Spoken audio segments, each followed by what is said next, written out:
ఓం నమో భగవతే వాసుదేవాయ. ఆత్మబంధువులందరికీ నమస్కారం. 314వ నామం క్రోధ. అంటే క్రోధాన్ని నశింపజేసే స్వామి కనుక క్రోధ అన్నారు. ఎవరి క్రోధాన్ని నశింపజేస్తాడు అంటే భక్తులలో ఉన్న క్రోధాన్ని నశింపజేసే స్వామి క్రోధ అన్నారు శంకరుడు.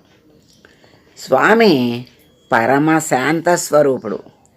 ఆయన ప్రశాంతి నిలయంలో ఉన్నట్లుగా ప్రశాంతంగా ఉంటాడు. క్రోధం అనేది ఆయనకి లేదు. ఉన్న భక్తులకు తెలుసో తెలియకో వాళ్ళకి తెలియకుండానే ఎవరికి వాళ్ళకి తెలియకుండానే ఎంత మంచి అనుకున్నా చెడు అనేది ఉంటుంది. తెలిసి ఉంటుంది, తెలియక ఉంటుంది. తెలిసి ఉంటే నిగ్రహించాలనుకుంటే నిగ్రహించలేకపోవచ్చు. అన్నీ ఉంటాయి. కొన్ని తెలియకుండా ఉంటాయి, కొన్ని తెలిసి ఉంటాయి. భక్తులు జ్ఞానులకి మరి అది నిగ్రహించుకోవాలి అనేటువంటి సంకల్పం ఉంటుంది, కానీ సానుకూలం అవదు. అలాంటి భక్తులలోని క్రోధాన్ని స్వామి నశింపజేస్తాడు కనుక ఆయనకి క్రోధ అనే పేరు వచ్చిందని శంకరాచార్యుల వారు చెప్పారు. మరి సాధువులకి క్రోధం ఉండకూడదు. అటువంటి సాధువుల్లో క్రోధాన్ని హరింపచేసి లేకుండా చేస్తాడు. మరి ఒకప్పుడు కాశీ పట్టణాన్ని శపించబోయాడు వ్యాసుడు. ఆయనకి ఆహారం దొరకలేదట. అందుకని శపించబోతే మరి అడ్డుపడి ఆ శాపాన్ని శపించకుండా వారించి అతని క్రోధాగ్నిని చల్లార్చిన పునీతుడిని చేశాడు పరమేశ్వరుడు అని ఇక్కడ మనకి సంఘటన చెప్పారు. అటువంటి అమ్మవారు ఆయనకి చక్కగా వడ్డించి ఆయన ఆకలిని తీర్చింది. అసలు అటువంటి సంఘటనని 3 రోజులు అన్నం దొరకలేదు అంటే అక్కడ అన్నపూర్ణమ్మ ఉంది.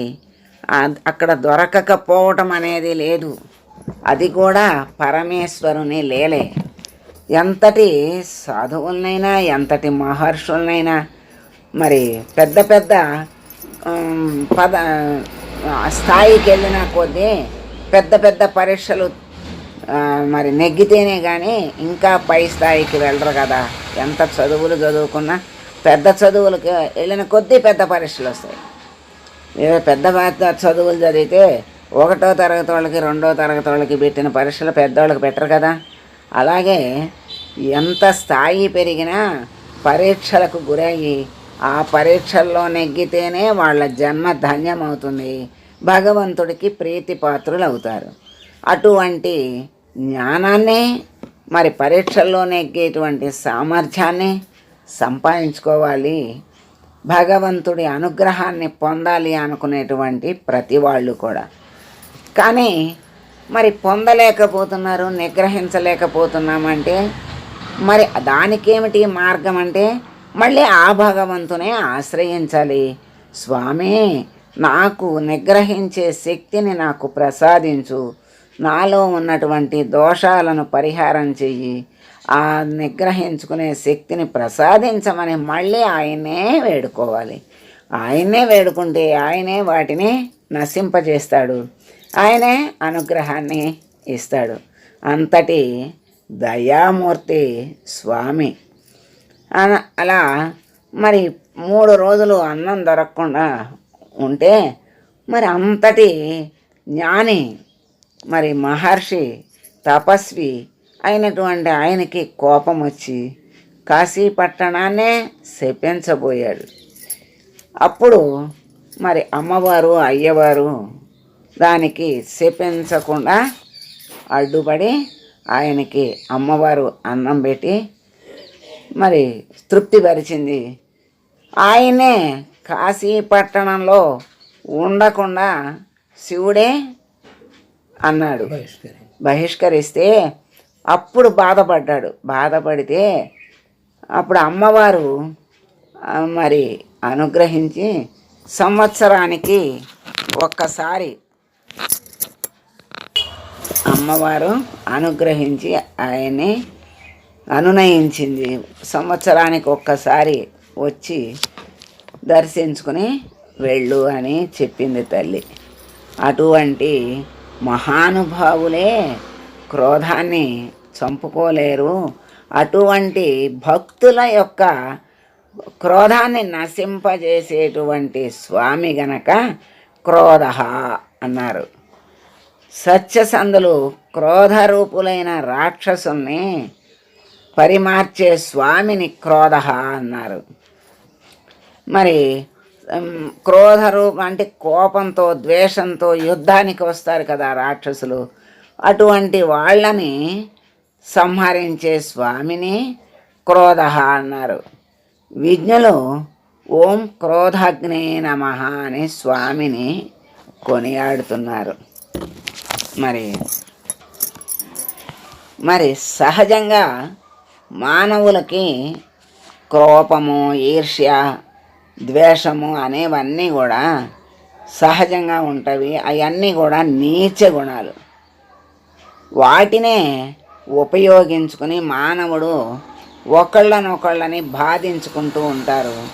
కానీ బాధించుకుంటారు, ఎదటి వాళ్ళని బాధించాను అనుకుంటాడు. కానీ తన కోపమే తన శత్రువు అని చెప్పినట్లుగా ఆ కోపము వాడిలో ఉన్నంతసేపు వాడు ఉడికిపోతూ ఉంటాడు. మరి ఆ ఉడికిపోవటం వల్ల ఆరోగ్యం, మనస్సు అశాంతిగా ఉంటుంది. ఆరోగ్యం మరి దారి తప్పుతుంది. అటువంటి ఆరోగ్యం దారి తప్పిన వాడి జీవితం ఎంత ఆనందంగా ఉంటుందో మరి ఊహించుకోవడానికి కూడా సాధ్యం కాదు. అంటే అంత దారుణంగా ఉంటుంది. వాడు ఇంకా ఆరోగ్యం బాగోని వాడు ఆనందం ఎక్కడుంటుంది వాడికి? అంటే అందుకే ఎవరి కోపం వాళ్ళనే బాధిస్తుంది అనే విషయాన్ని తెలుసుకోవాలి. ఎదట వాడని బాధిస్తున్నాం అనుకుంటే కాదు, ఎవరి కోపం వాళ్ళని బాధిస్తుంది. కోపం వచ్చినప్పుడు చిరాకు పడటం, అశాంతి, మరి నిద్ర పట్టదు, తినరు, ఇవన్నీ అవలక్షణాలు. ఆ అవలక్షణానికి ఇన్ని అవలక్షణాలు వస్తాయి. దానికి వాడు ఆ సమయమంతా కూడా దుర్వినియోగం చేసినట్లే, మరి శరీరాన్ని మరి రోగాల పాలు చేసుకున్నట్లే, మనస్సు అంతకంటే అశాంతి పాలవుతుంది. ఏ విధంగానూ సుఖాన్ని పొందలేడు. ఉన్న సుఖాలన్నిటినీ కోల్పోతున్నాడు అని అర్థం. అటువంటి సుఖరాహిత్యమైనటువంటి క్రోధాన్ని ఎవరైనా కోరుకుంటారు అంటే సుఖము లేని జీవితాన్ని కోరుకున్నట్లే. అర్థం తెలుసుకుంటే ఏదైనా మనకి ఆ పరమార్థము అర్థము తెలిసినప్పుడు నడుచుకోవటానికి మార్గం కనపడుతుంది. ఆ మార్గంలో కనపడగానే సరికాదు, మరి ఆ మార్గంలో నడవగలిగిన వాడు మరి గమ్యం అంటే భగవంతుడు. ఆ భగవంతుని చేరగలిగిన వాడి జన్మే ధన్యం. అందుకనే పరమాత్మ క్రోధ నామం. అందుకని క్రోధ నామి అయిన స్వామిని మనం వేడుకుంటూ, స్వామి నాలో ఉన్నటువంటి క్రోధంతో పాటు ఉన్న నీచ గుణాలు, శరీరానికి మనస్సుకి శాంతి లేకుండా చేసేటువంటి అవలక్షణాలన్నింటినీ సంహరించి నన్ను ఉద్ధరించి నీ దరికి చేర్చుకో స్వామి అని వేడుకుంటూ మంగళం పాడదాం. మంగళం కౌసలేంద్రాయ మహనీయ గుణాత్మనే సర్వలోక శరణ్యాయ సాధురూపాయ మంగళం. ఓం